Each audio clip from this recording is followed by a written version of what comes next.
Hello everyone, how are you doing? So I just ended up giving a name to the channel, Cog Rants. Cog comes from Cognition and rants are rants. Everybody's ranting these days, from Pinker to Harari to Chomsky to Trump. So in this video, I want to cover something interesting. For example, you may be wondering, what is the history of this epidemics or pandemics? Have they always been bad?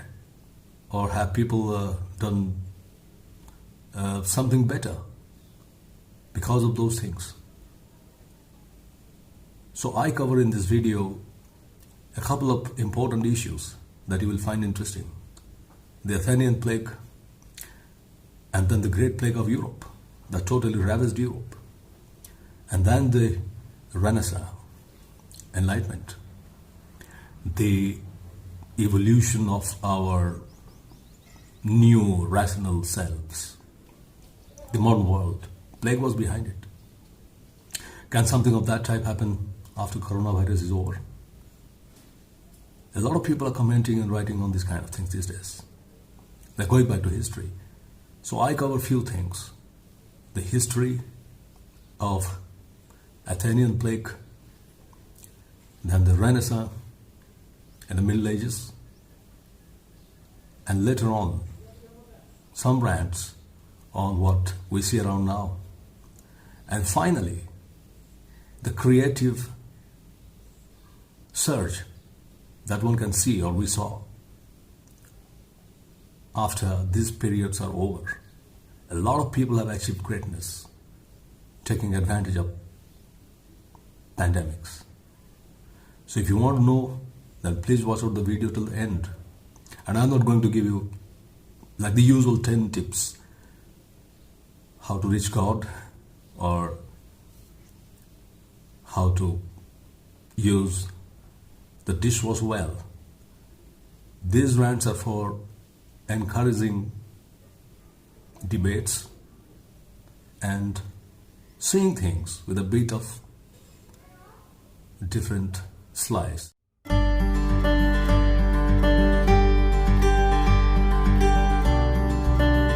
The lockdown periods have been increased in most countries, in India and in other countries as well. So we have a lot of time to do whatever we wish to do, think whatever we feel like thinking and reading, etc. Something has been catching my attention more recently, and that is about the history of certain things. Because I don't think that you can understand this business of lockdowns and people being in quarantine and social distancing without understanding the historical approaches. You know, we always have to go back to the Greeks whenever it is convenient. Greeks just did not influence the philosophy, but the Greek records can help us understand patients being in quarantine, even in those days, in certain odd manners, maybe. Hippocrates, as everyone knows, wrote about it, actually wrote a book called Epidemics, and describing all the symptoms of diseases that he saw around. Athens was an overcrowded city, and a lot of people were pursuing different things. And we see a correlation now because the epidemics rates is very high in overpopulated cities, actually. Thucydides explains the symptoms and what he saw around Athens of the bubonic plague. And he gives us a description of the conditions of people. Most important here for us would be the interrelationship of the effects of the disease and its impact on the state machinery. To some extent, it looks like that the Athenians lost the war, and the war happened for a long time. It might be possible that the disorder that Athens saw because of the plague might have weakened them. Therefore, it is of contemporary relevance, and therefore, a lot of people are going back to these works, and they're trying to correlate our current feelings about coronavirus and pandemic and what we can learn. Around that time, Pericles, who was a Greek statesman, was widely known in the Greek world. Interestingly, he died of plague. But as reports say, Thucydides, he got the symptoms, but he didn't die. And in his remarks, Thucydides says that those who are fit would survive, those who are weak will not. That seems to be the case even now. But now we don't say that. We put it on the governments. We put it on the social welfare state, that you have to take care of us. Whatever it is, whoever is weak or whoever is strong. But that's our evolution in polity ever since. Historical descriptions of these kinds of conditions, and they have changed not just our conception of diseases, but societal structures. Strain of plague showed up in Europe around 13th century, and the records show that the origin was from Central Asia, the Mongols, because the traders, the Italian Venetian traders, were using the Silk Route, and they got the disease. So this was 1390, and then it lasted, or there were epochs of it, and all the way till 17th, 18th century. But what is interesting here is something different. The plague and the deaths actually gave rise to Renaissance, scientific temper, and more rationality. So people started looking at things differently, abandoning certain orthodoxism about the nature of God, or the supernatural forces, because they understood that things of this type can happen and people just will fall and die, and God is not helping. So if God is helping, then they have to find their ways out. So it was a time of creative search. So that's the point I'm trying to make. How epidemics can be periods of great creativity, at least in some section of people. That Renaissance was not just about the marvelous paintings and sculpture and etc. In Europe, but also about enlightenment in scientific thinking. And the emergence of Cartesian thinking was also around the time that when people could not turn to God because God was not coming to help. You know that great artistic movement started in cities like Florence and Milan and etc. And we know the names. And this was also the time that plague was hitting hard Europe. People are dying, and there were no laborers. They were fleeing or they were dead. So it looked like it created a vacuum of a certain type at that point. So landlords, it was a feudal society, so landlords didn't have any people to work with. So basically economics of land changed. And the people, and the creative people particularly. And I'm interested in that part, how creativity can flourish and surge during such times. We see a lot of literary artistic work of that time depicting plague or plague scenarios. For example, there is a famous painting by the Dutch master Bruegel, where he paints a depiction of dead bodies of plague, ridden people. So artists did their very best to, they didn't forget basically. What I'm trying to say is that these kinds of things, if they don't, they create a long-lasting impression, and that might come out in art and philosophical discussions and change social theories, and increase scientific temper. The increase in scientific temper has been obviously linked to a different region, a more general rise in atheism. People just do not believe that God's forces are controlling our human nature, but I'm not referring to any particular scientific achievement of that type. But there are now interesting reports that Newton, particularly during the time when plague had hit London, he was a student at Cambridge, I believe, and then he had to stay about a year or so in his home. So during that time, he invested the time very creatively in making his theories of physics. Epidemics, long-running epidemics or pandemics of this type can lead to great historical changes. What happened, if I connect the plague in Europe to the material and artistic and other progress in Europe that happened after that, it must have affected social cognition in a collective way.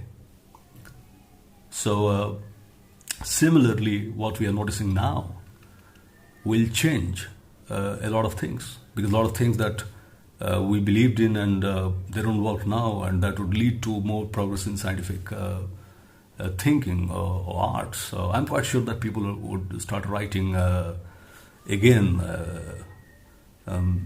fictions and other kinds of things. Everyone is well aware of Camus' Plague, and more recently a lot of people are bringing and reading that book. How come he be affected when it had happened in Europe 200 years before? So the intellectual effects of an epidemic continues as a strain, and it affects people that come later, and they look back and they try to analyze and they try to be creative about it. Going towards these days, social distancing and people being in quarantine and government enforcing basically top-down control on people's mobility, we have to go back to history. What was happening at Foucault, Michael Foucault becomes very critical here, because Foucault, in his collection of lectures that he gave in Collège de France, and there he writes very descriptively on the apathy, or you can say the way plague patients were treated. And Foucault obviously was a great researcher in terms of referring to actual historical records, but also at the same time keeping a philosophical eye, because he was both. And Foucault writes about people being in forced quarantine and not being allowed to move in the city. So we see the same thing now. So it's nothing new actually, what we see now. Social distancing is another thing. It's an outcome of more developed notion of self-control. But people being in forced quarantine, what Foucault refers to, was a different thing. There has been a description when initially actually plague came to Europe in the 13th century by the Venetian traders. When they came in a ship and people knew that they had some disease, that it was not allowed to dock. So it was docked in somewhere outside on an island for about 40 days. So we have a number, 40 days, because probably they had an idea that if somebody has the disease, then the whole thing would manifest, and the people, either person would die or the person would be fine within a certain amount of time. That's why even now we have this 14 days or 20 days of quarantine. So there is a continuity with regard to our understanding of timing of symptoms to come and then people to either recover. So they quarantined people on the ship for about 40 days, 13th century. So nevertheless, There are many people who are coming up with nice books now, even in quarantine. So it's not just Italian masters during the Renaissance who produce great work, taking the advantage of solitude, advantage of time. Although resources were limited and things were here and there, but that they used their time. I see an Italian physicist who has brought out a book now, which is all about understanding the economic and social aspect of lockdown in Italy. And he has used this time just to write a fast book. People can be pretty much creative while they're being quarantined and they're not having their usual lives. So, historically, if we look since 2000 years at least, whenever these kinds of things have happened, they have had the good, bad and good effects. People have perished and societies have changed, but it has led to new ideas. There are many who would support the notion that the Renaissance is an outcome of, or the scientific revolution is an outcome of the Great European Plague. Why is that? It was a catastrophe of a certain type. It was a big mess. But then people didn't live their usual thoughts or habits. So if we try to get some insights into historical phenomena of this sort and what people were doing to keep themselves active and creative, then we can get some insights.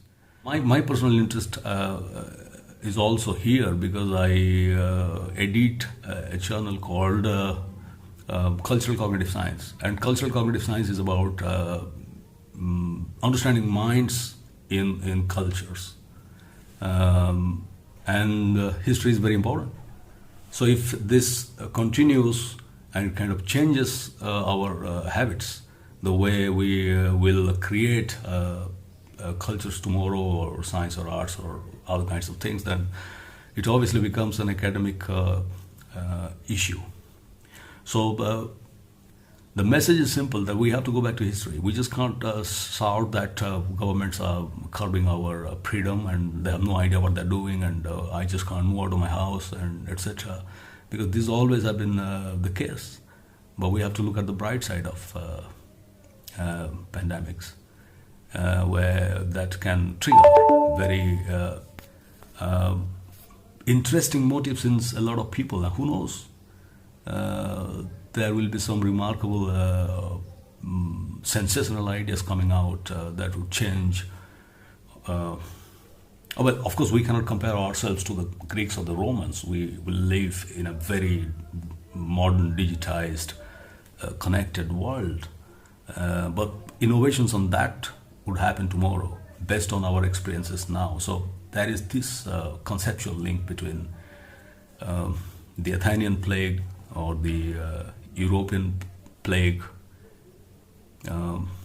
or now the coronavirus pandemic. So thank you very much for your attention, and I believe that you would be further searching on these lines, and if you feel like commenting or liking, please do subscribe, because that kind of that might encourage me, and we can have a conversation on these kinds of things. The idea is not to get caught up too much with the news media stories that are coming in, but to understand problems a bit more conceptually, and I'm quite sure a lot of people would be interested in that way of looking at things that are happening now. So thank you very much again.